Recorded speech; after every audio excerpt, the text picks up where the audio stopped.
Greetings, ladies and gentlemen, and welcome to a new episode of Great Books in 10 Minutes. By the end of this episode, you will learn everything about Johnathan Swift's beloved book, Gulliver's Travels. Famous for his merciless satire and disdain for religious and political hypocrisy, Johnathan Swift wrote Gulliver's Travels to poke fun at the made-up customs of the political elite, their occasional disastrous decisions, and their self-aggrandizing manners when encountering the average person, or their insecurity and vindictiveness when dealing with people of higher intellect and better intentions. In his book, Swift mocks the close-mindedness of the elite in every echelon of the society and ridicules their made-up traditions and ceremonies. In its heart, Gulliver's Travels is an essay on the vices that haunt everyone and the ultimate criticism of the wicked behaviors and irredeemable acts that lower humanity to a level beneath animals. In the author's view, no matter how great the potential, if one does not live up to it and give way to selfishness and immorality, in the eye of wisdom, he could be lower than a harmless animal or a plant. With the help of his friend Alexander Pope, Swift, who by that time had created many enemies among the highest levels of the English monarchy, published Gulliver's Travels anonymously in 1726. The book became extremely popular and captivated the imagination of the entire British Isles. 1 year later, it was translated into German, French, and Dutch, spreading its fame even more. The main themes of Gulliver's Travels are truth, deception, hypocrisy, human nature, government, power, knowledge, and society. The story of Gulliver's Travels starts when Lemuel Gulliver, a young ship surgeon, decides to return to the seas when his medical practice in London suffers after the death of his friend and financial backer, Mr. Bates. Gulliver, who is also trained in mathematics and navigation, travels for 6 years. After the relative improvement in his financial situation, he returns home and stays in London with his family. 3 years later, a ship captain named William Pickard offers Gulliver a job aboard his vessel, Antelope. At first, their journey is successful and they prosper, but when they sail toward the East Indies, a violent storm kills 12 of their crew members and forces them away from their path. After hours of struggling with harsh waves and dealing with sickness and bad weather, Gulliver and 6 of his crewmates lower a small boat into the ocean and escape the ship. A short while later, big waves batter the boat and break it into pieces. In the storm, Gulliver gets separated from his friends, and after swimming for hours, with the help of an agreeable wind that pushes him to the shore, arrives at a beach in the evening, and after drinking some brandy that he had left in his pocket, he falls asleep. 9 hours later, when Gulliver opens his eyes, he finds himself tied to the ground, with his arms, legs, and long hair bound with strings. He then sees several ligatures across his body, which make it impossible for him to stand up. Bewildered by his condition, with his head fixed facing the sky and the sun hurting his eyes, Gulliver suddenly feels something moving on his body and climbing up to his chest. A few moments later, a tiny human, about 6 inches in size, holding a bow and arrow, arrives on his breast and stands under his chin. A bit later, about 40 of them follow the first one and show up before his eyes. Gulliver is both astonished and terrified at the same time, so he screams and the little human creatures run away. A few moments later, one of them climbs back up again and courageously goes all the way near Gulliver's face. He then, amazed by what to his eyes was a giant, cries out, "Hecina digol." Gulliver, feeling uneasy, tries again to free himself, and this time manages to break the strings from his left arm and loosen the ones that tie his hair, which causes him great discomfort. Seeing Gulliver struggle, the creatures run away before he could catch any of them. Suddenly one of them screams Tolgophonak, and with it 10s of tiny arrows land on the stranger's left hand and prick him like needles. Immediately after that, the tiny humans shoot a volley of arrows into the air, which lands on Gulliver's body and face. The traveler tries to free himself again, but when he faces more arrows and spears, he decides that it would be wiser to just lay still on the ground until night and then free himself. Seeing Gulliver's unthreatening behavior, the tiny humans, who Gulliver later gets to know as the Lilliputians, meaning the inhabitants of Lilliput, stop with the arrows and start building a structure about 1.5 feet tall next to his head. When the structure is built, one of them, who seems to be an orator of an important position, goes on top of it and reads a declaration in their language of which Gulliver understands nothing. Gulliver tries to imply to the tiny humans that he means them no harm. Then, by putting his hand in his mouth a few times, he makes them understand that he's hungry. Seeing this, the orator descends from the stage and commands his soldiers to put several ladders on the stranger's body and take hundreds of baskets of meat and food to him. They then roll their biggest barrel of wine on his stomach until it reaches his mouth and open its lid. Seeing Gulliver devouring the food and drink makes the Lilliputians shout with joy and start dancing on his stomach. Gulliver feels tempted to grab a few of them and crush them to their death, but he reminds himself of the hospitality that they had just shown him and changes his mind. Next, a high-ranked official representing the king makes Gulliver understand that they will have to carry him to the capital, but he will be treated well. Gulliver in return lets him know that he wishes them to cut the ropes and strings off his body and hair. The king's representative orders his men to loosen the strings and then rub a healing ointment on Gulliver's blisters and injuries that were caused by their spears and arrows. A few moments later, Gulliver, who is under the influence of a sleeping medicine that was mixed in the wine, falls asleep, and the little people push him to an ancient temple near the city and chain him there. At the temple, more than 100,000 Lilliputians accompany their emperor to see the newly captured giant. When the emperor sees that some of his people climb up and down Gulliver's body, he issues an order and makes it illegal to do so. He then, after making sure that the stranger is chained properly and can't escape, commands his soldiers to cut off the rest of the ropes and strings. To the astonishment and awe of his captors, Gulliver stands up for the first time. He looks around and sees an entertaining landscape.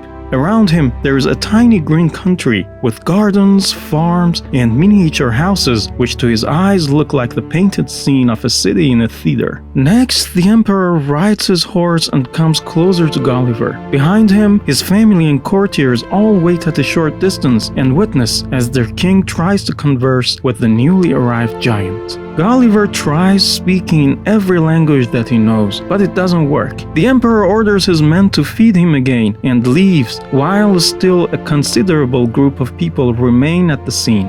A bit later, a few troublemakers among the Lilliputians shoot their arrows at Gulliver, and one of them narrowly misses his left eye.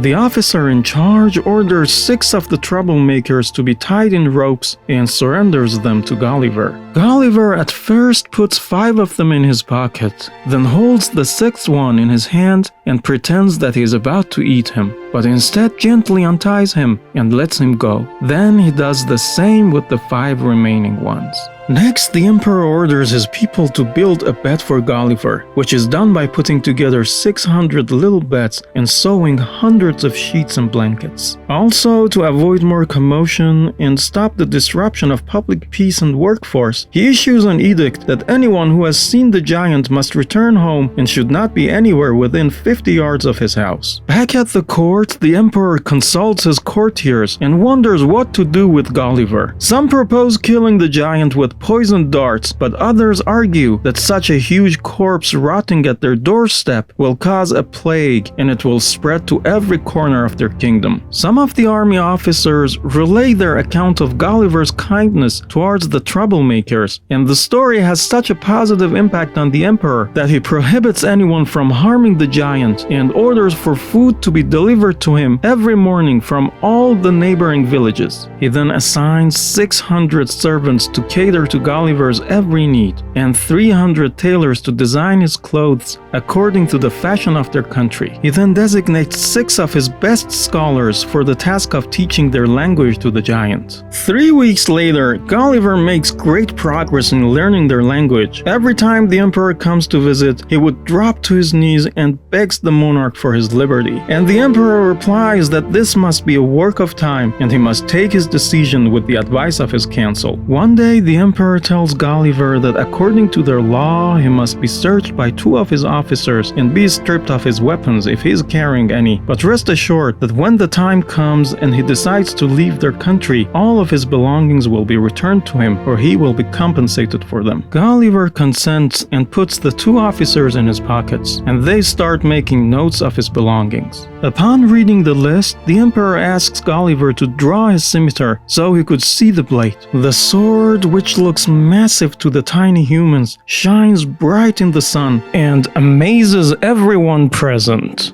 Next, the emperor asks Gulliver to surrender his pistols. Gulliver obeys the command, but before giving it up, he explains to his best effort what the pistol does. He then puts some powder in it and discharges it in the air. The astonishment this time is much bigger than the sight of his sword, and a few of the tiny people fall on the floor as if they are struck dead. The Lilliputians then return all of Gulliver's belongings except for his knife, his pistols and pouch, and his sword. In the following days, Gulliver makes a great effort to cultivate the trust of the Lilliputians to get his freedom back. For example, he allows kids to play hide and seek in his hair, or allows the tiny people to dance in the palm of his hand. The emperor, who is now favorably disposed toward Gulliver, invites him to the palace to entertain him with a few customs and dances of their country. The first show is performed by those who seek new positions in the empire. The subjects dance on a rope extended 2 feet above the ground, and whoever jumps higher will be most likely to get the job.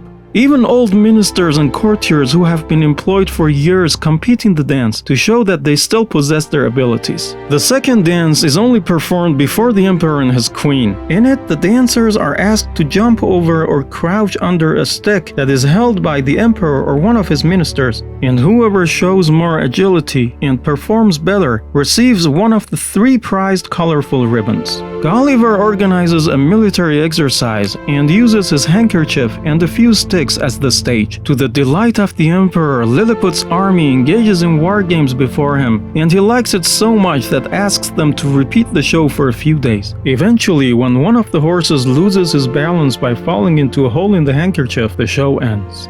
The courtiers bring the matter of Gulliver's freedom before the emperor. Everyone agrees except for a minister named Skyrish Bolglum, whose vote is overruled by the rest of the assembly. Gulliver finally gets his freedom back on a few conditions. First, he won't leave Lilliput without the emperor's permission. Second, he can't enter their capital without their permission and a 2-hour notice. Third, Gulliver must avoid walking on their farms and pavements. Fourth, as he walks around, he must take care not to trample a person or animal. Fifth, if an urgent message requires extraordinary dispatch, the giant should agree to carry the messenger and his horse in his pocket and take them to the destination, then bring them back safely to Lilliput. Sixth, he must agree to be Lilliput's ally against the kingdom of Blefuscu and do everything he can to destroy their fleet, which is now getting ready to attack them. Seventh, Gulliver must help the farmers and other workers by lifting heavy rocks and objects. And for the last condition, in 2 months' time, the giant must deliver the exact circumference of their realm by the measure of his paces around the coast. The first thing that Gulliver asks the emperor after getting his freedom back is to be allowed to visit Lilliput's capital. The emperor agrees and orders his people to stay inside to avoid getting trampled by the giant. After visiting the meticulously designed miniature metropolis, the emperor delightfully shows all of his royal keep and palace to his now new friend. Gulliver cuts down a few trees and builds himself 2 stools to be able to stand and sit on without walking taking over the town. 2 weeks later, a secretary from the palace named Reldresal speaks to Gulliver and tells him that an alliance of rebels and Blefuscudians are preparing to attack Lilliput and the emperor is asking for his aid. Reldresal then explains that years ago, the emperor's grandfather decided to order his subjects to break their eggs from the small end when he injured himself doing it from the bigger end. Following the edict, many of the Lilliputians protested against it, and the rival Blefuscian Empire joined the quarrel on the side of the rebels. Consequently, 11,000 people were killed, and all the Burgundian literature was banned in Lilliput. After consulting Lilliput's admirals and spying on the enemy, Gulliver asks the emperor for their strongest cables and bars of iron. He then twists the iron bars into hooks and after making 50 of them, goes to face the enemy's fleet. When he suddenly arrives on the Blefuscan shores, terrified by his size and presence, they jump out of their ships and run away. Gulliver fastens the hooks to the ships. At this moment, the enemy discharges thousands of arrows, which all sit on his face and head. Worried about losing his eyes, he suddenly remembers his eyeglasses and puts them on. Gulliver tries taking the entire Blefuscan fleet to Lilliput, but no matter how much he pulls, he can't move them. At this point, he realizes that they are all held fast by their anchors. Gulliver pulls out his knife and cuts the moorings, then easily drags the fleet with himself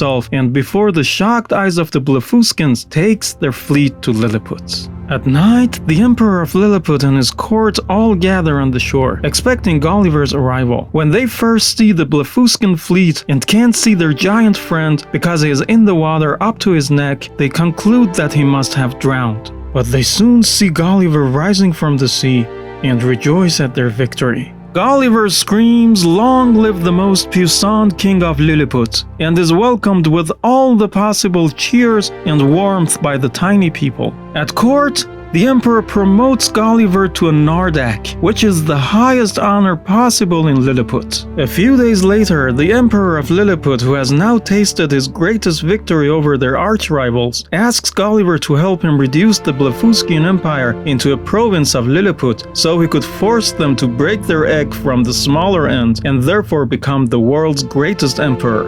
Gulliver replies that he will not be an instrument of the emperor to enslave free and brave people. This causes Gulliver to fall out of favor with the emperor and gives his enemies, namely Flimnap and Boglum, room to push their anti-giant man-mountain agenda at Lilliput's court. A few weeks later, a peace embassy from Blefuscu arrives in Lilliput and they end the war by agreeing to terms mostly favorable toward Lilliput. Gulliver receives the Blefuscans with kindness and they in return invite him to visit their country. Gulliver asks the emperor to allow him to visit Blefusco, and the emperor of Lilliput, who is now completely cold toward Gulliver, agrees. One night, Gulliver hears hundreds of people at his door shouting "Berglum," meaning fire, and ask him to go and help.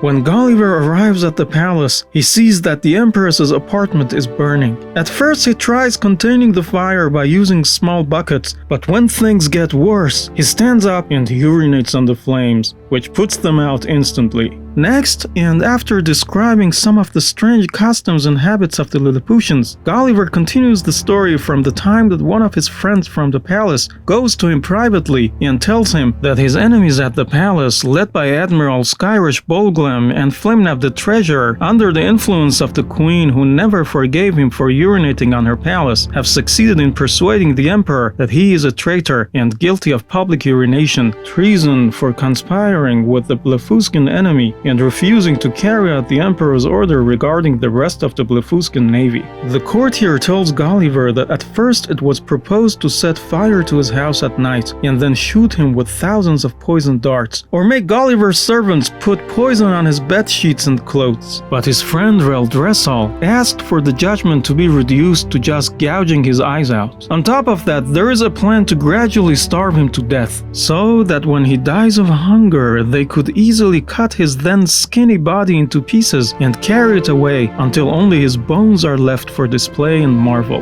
The courtier then tells Gulliver that in 3 days a group of the Emperor's surgeons will arrive to make sure that the process of blinding him is done according to plan by sticking a sharp object into both his eyes as he is laid on the ground. Hearing the news, Gulliver becomes conflicted. Part of him wants to stand trial and convince the court of his innocence, and the other part feels vengeful towards the Lilliputians and wants to pelt their country with rocks until there is nothing left of it. Eventually, remembering his friendship with the Emperor and the favors that he received from him, combined with the support and hospitality that he received from the tiny people of that nation, make him decide to leave for Blefusco before the time for his punishment arrives. When Gulliver arrives at Blefusco, the entire country shows up at the shores to greet him. After a few hours, the king of Blefusco, accompanied by his royal court, arrives and receives him warmly. 3 days later, Gulliver sees a real boat floating out in the ocean, and with the help of the Blefuscan fleet, drags it out of the water and realizes that it is but a little damaged. He then pleads with the Emperor of Blefusco to order his men to help Gulliver fix the boat and allow him to leave for his country. On the other side, and in Lilliput, the Emperor, who was under the impression that Gulliver has left for Blefusco to use the permission that he had granted him earlier and will return shortly, gets tired of waiting for him and sends an embassy to the neighboring empire and asks the Blefuscan king to send Gulliver to him bound to be punished like the traitor that he is. The Emperor of Blefusco, after consulting with his court, answers back that he can't send Gulliver to him as a captive, but it might make the Lilliputian monarch happy to know that the giant Man Mountain has found a vessel of his size and will soon depart their world for good. Next, 500 Blefuscan workers make 2 sails for Gulliver's boat by stitching together 13 folds of their strongest linen.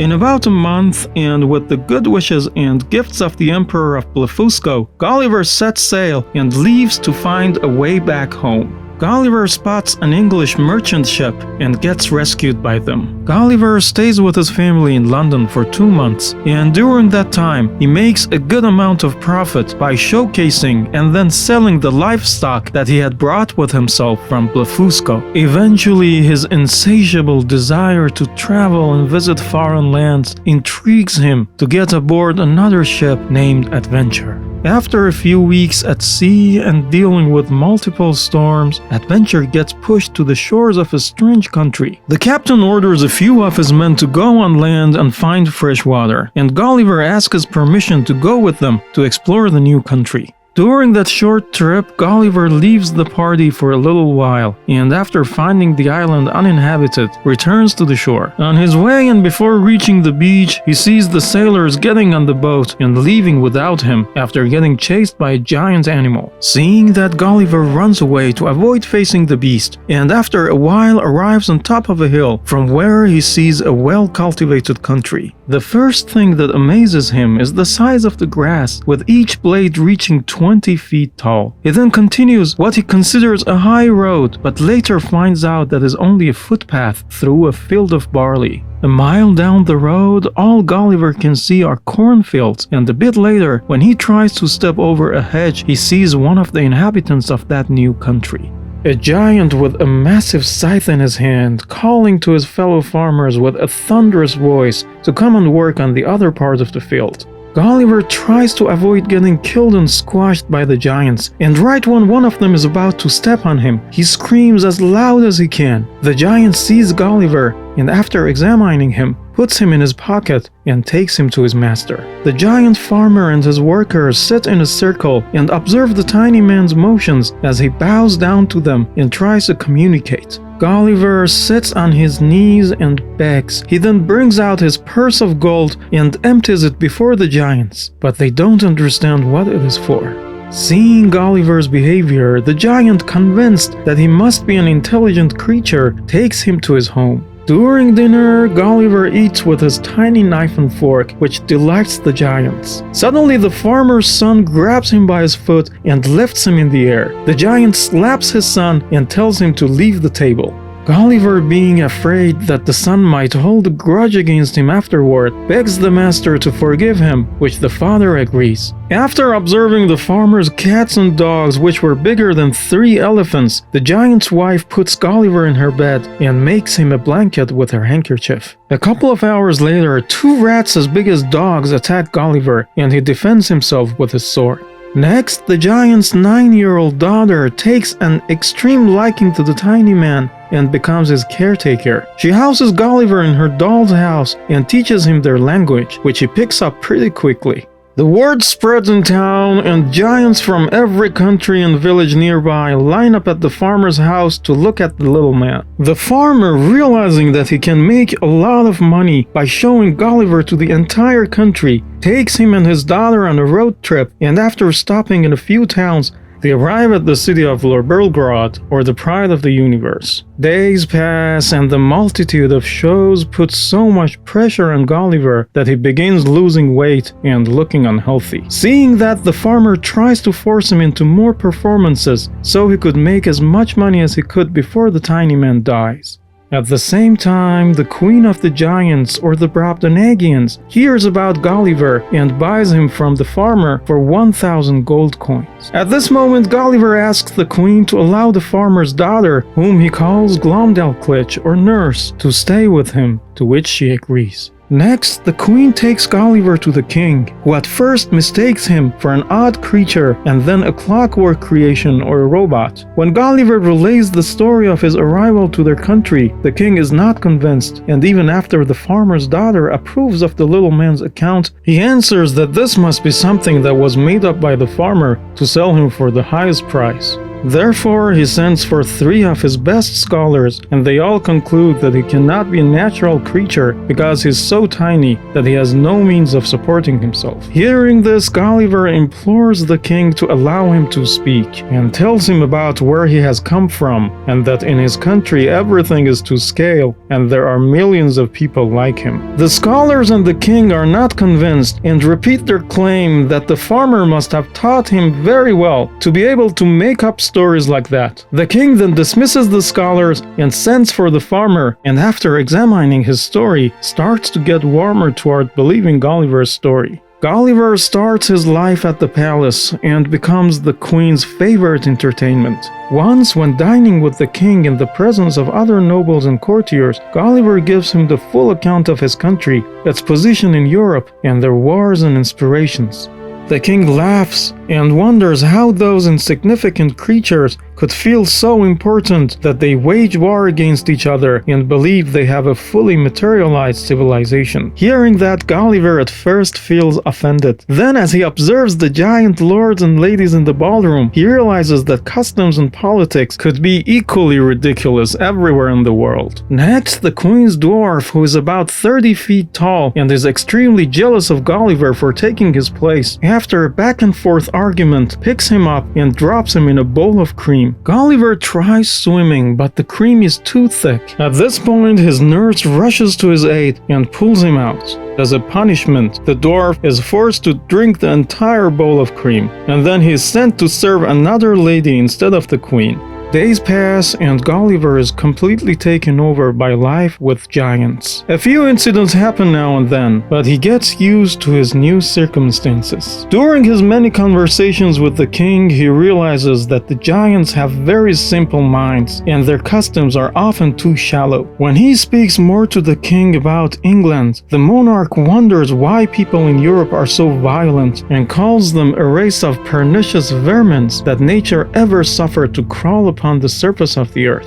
2 years later, during a trip to the south coast of the Brobdingnagians' country, Gulliver and his nurse both fall ill, and he asks to be left alone to rest in his box. Suddenly, an eagle swoops in and grabs the box with him in it and flies away. A few minutes later, the bird drops the box into the ocean. After a while, Gulliver hears someone pulling the box and telling him that a carpenter will soon be there to get him out. Gulliver, thinking that he is talking to a giant, replies that they could just open the lid with their finger, to which the strangers laugh, and hearing their astonishment, Gulliver realizes that he's speaking to people of his size. Aboard the ship, Gulliver relays the story of his adventures in the land of the giants and shows the sailors some of the objects that he had brought with him. After arriving home in England, adjusting to normal life and interacting with people his size at first proves to be difficult for him, and he finds himself shouting and behaving strangely for a few days. 10 days later, and despite his wife's objection, Gulliver accepts another offer from a captain named William Robinson to join his crew on a massive ship named Hopewell. A few days later, 2 pirate ships chase them and easily take over their vessel. Realizing that one of the captains of the pirates is a Dutchman, Gulliver speaks to him in Dutch and implores him to be merciful and consider the fact that they are both Christians and from neighboring allied countries. This infuriates the Dutch pirate even more, and he threatens to throw all the English into the sea. One of the 2 pirate ships is manned entirely by a Japanese crew. Their captain, after asking Gulliver a few questions, promises him that they will not die. Gulliver tells the Dutchman that he is sorry to see more humanity from a heathen than a fellow Christian, which enrages the pirate so much that he tries to persuade the Japanese captain to kill all the captives. The Japanese pirate replies that he will not kill them, but he will inflict so much pain on them that they would wish for death.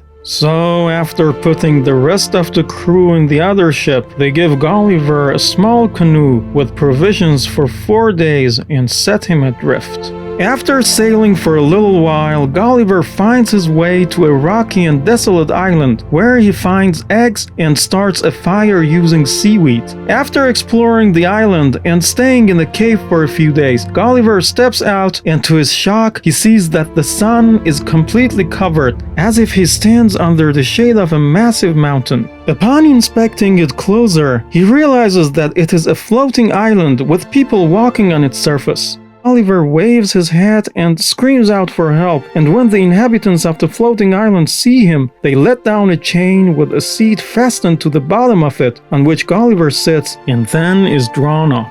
On the island, Gulliver encounters a group of odd people with their heads reclined either to the right or the left, one of their eyes turned inward and the other one looking upward. They are so used to floating away in their thoughts that they have a designated flapper who stands on duty to hit them with a stick every time they need to speak to someone. After about an hour, their king gets flapped in the head and says something to Gulliver. In return, Gulliver gets hit in the ear, meaning that he should answer now. An instructor teaches a few words to Gulliver in their language, which is rooted deeply in mathematics and music, and he realizes that the name of the island is Laputa. Observing them, he also finds out that these people are extremely good at math and astronomy, but are weak in practical aspects. For example, they hate practical geometry, and there is not a single right angle in their entire architecture.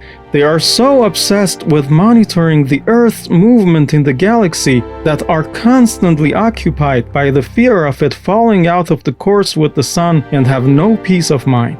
Their women, on the other hand, are very lively, and because they hate their husbands, are fond of strangers. Gulliver finds out that the island moves by using magnetic forces, and that when the king wants to punish a certain part of the country, he keeps the island on top of it to block the sun. After witnessing a successful revolt against the king by the people of a region named Lindalino, Gulliver is permitted to leave the floating island and venture into other parts of the country. King of Laputa recommends his guest visit a lord named Manudi in the region of Balnibarbi. Gulliver finds the town to be poorly built and cultivated. Their architecture and farming techniques are full of errors, and their way of life makes no sense. However, when he arrives at Lord Manudi's estate, he finds it delightful and according to logic. After dinner, Manudi gives Gulliver a tour of an academy where some self-proclaimed scientists work on their projects. Manudi explains to Gulliver that most of these scientists know very little about mathematics and science,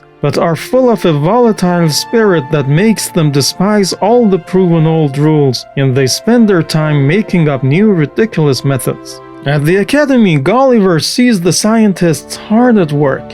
One man tries to extract sunbeams out of cucumbers and store them in files. The other one strives to turn feces back into food. Another scientist tries to turn ice into gunpowder and contemplates molding fire into shapes. He then visits an architect who intends to build a house by beginning at the roof and working downward to the foundation. The next chamber is occupied by a group of blind people who intend to mix paint for artists by smelling and touching it. The other room is occupied by a man who has invented a way to plow the ground using hogs. His plan is comprised of hiding food and treats under the ground and releasing 600 hogs on an acre of land to dig them out and therefore plow it. Another scientist works on a project regarding silk production and wants to replace silkworms with spiders. In the second section of the academy, a group of students use a machine that spits out random words. Their teacher claims that by using that instrument, now everyone can write books on philosophy, arts, politics, and mathematics.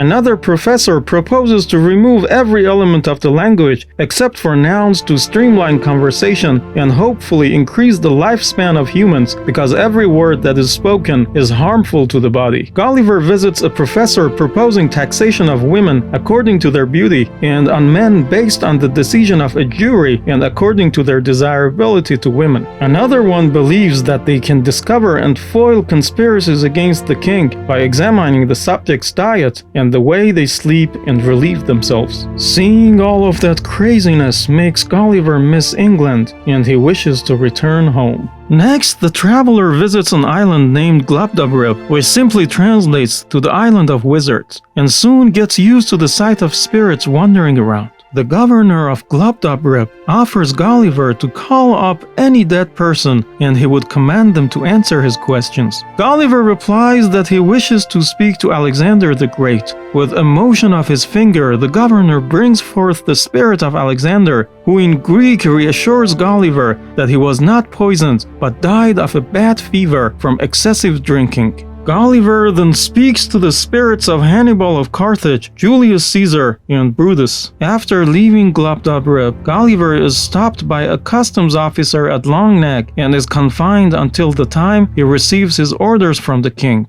Soon the verdict arrives and Gulliver has to be escorted to the king's court. Upon arriving there, he hears that it is customary for the visitors to lick the floor before the king's throne, and that occasionally, when the king wants to put some of his nobles to death, he orders the floor to be sprinkled with poison. Gulliver prostrates before the king and licks the floor until he reaches the throne, and then with the help of a translator, answers the king's questions. The king, being satisfied with Gulliver's manners and answers, orders his people to treat him with respect and give him proper lodgings worthy of an honored guest. 3 months later, Gulliver hears about a race of immortal people and desires to see them. Upon visiting them, he realizes that after they reach 30 years old, they lose all of their interest in life and become depressed. The traveler who had wished earlier to be immortal like them realizes that eternal life on earth could be a curse and changes his mind. Eventually, Gulliver says goodbye to the people of Luggnagg and travels first to Japan, then to Holland, and then back to England. 5 months into his return home, Gulliver's insatiable desire to travel the world returns, and this time he leaves his pregnant wife to captain a ship named Adventure. At the sea, when most of his original crew die of a fever, he is forced to hire more sailors. These recruits corrupt the old crew, and they plan to take over the ship and become pirates. One day, they rush into Gulliver's room and chain his foot to his bed. A few weeks later, the pirates put him on a boat close to a desolate beach and force him to jump out and leave. Gulliver starts exploring the new island, and on the ground he sees tracks of many horses and humans. A few minutes later, he sees a group of strange animals with deformed figures, covered in thick hair, bearded like goats, with long ridges of hair on their backs. Gulliver feels repelled by the appearance of the beasts and decides to go on his way. As he makes his way into the new country, one of the monsters catches up to him. Gulliver draws his sword and with the flat side of it hits the creature. The beast suddenly roars and immediately a herd of his kind arrives at his aid. Gulliver retreats into the woods and after a short ordeal, the monsters see someone approaching and they all run away. Gulliver walks out of his hideout and finds a horse walking softly in the field and coming to him. Gulliver gently whistles and moves to stroke it. The horse immediately raises his foot to show his dislike and neighs 3 or 4 times in a manner so different in rhythm and tone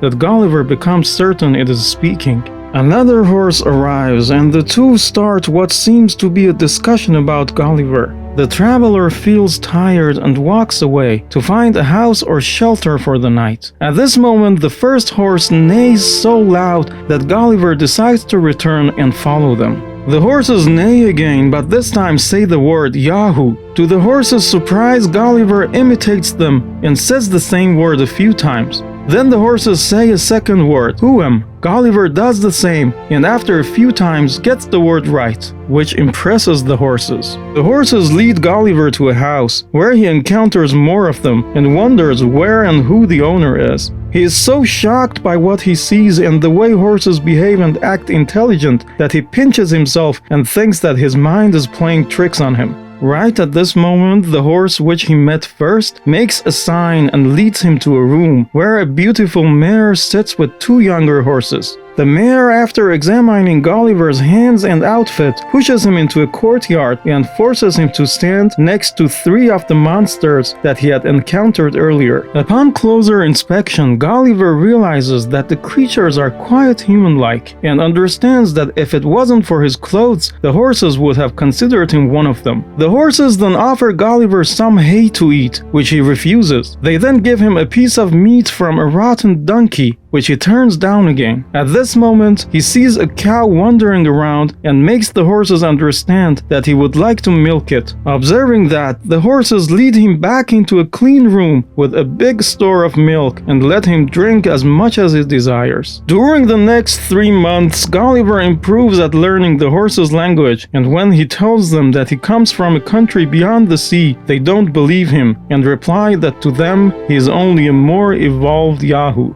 Ironically, Gulliver replies that where he comes from, most of the people in power are kinda like the Yahoos. The horses then ask him how it is possible that worthless Yahoos could mount on the back of magnificent horses. Gulliver answers that horses are trained from when they are young to behave and serve. After 2 years in the country of the Houynhnms, during which Gulliver discusses many aspects of life in Europe, from war, politics, and revolutions to justice systems, economy, and architecture, he feels so much love and affection for his horse masters and their keen observation of human nature that desires to stay in their land forever and detests the idea of returning to England. One day, Gulliver's horsemaster tells him that after considering everything that he has told them from his country and civilization, he has concluded that they are not much different than the Yahoos, who hate their own kind more than other creatures. Next, the horses decide in their great assembly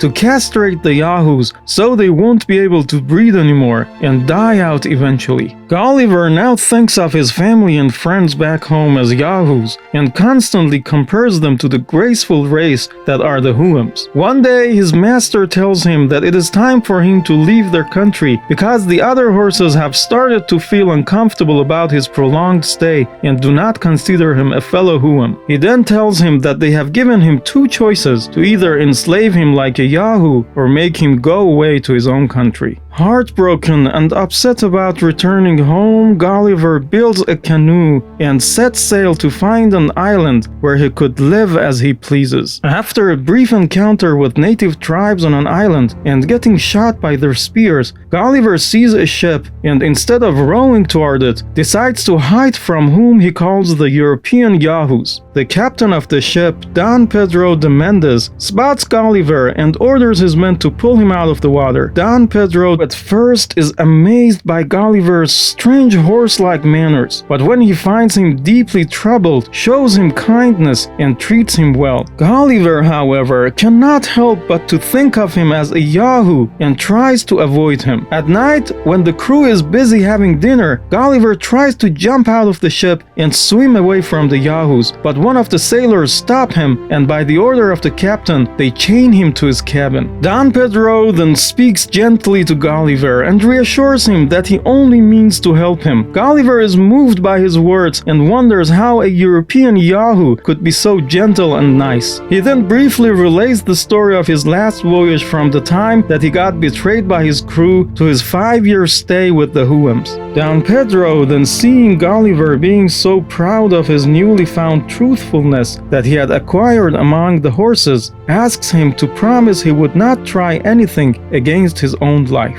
After arriving in Lisbon, Gulliver stays at the captain's house, and being so frightened by the human society, it takes him days to gradually lessen his fear to the point that he could walk in the streets again. When Gulliver arrives at his home in England, the very sight of his family fills him with rage and shame, but he manages to tolerate them by thinking about the Houynhnms and considering that while he was living with the horses, he had tolerated looking at the Yahoos without disgust. Gulliver then buys 2 beautiful horses and in the following years spends most of his time speaking to them. In the last chapter of his book, Gulliver concludes that the chief reason behind writing the account of 16 years of travels is to educate his fellow men and make them wiser. He then mentions that there is no reason or benefit to attack any of the places that he has visited. He also expresses his wishes to protect the Houynhnms and hopefully receive an emissary from their country to teach Europeans the principles of friendship, fortitude, chastity, benevolence, and fidelity.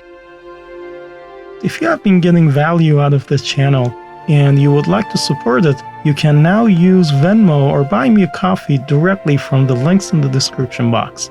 I hope you enjoyed my summary of Gulliver's travels. Please consider liking this video and subscribing to my channel. See you in the next video.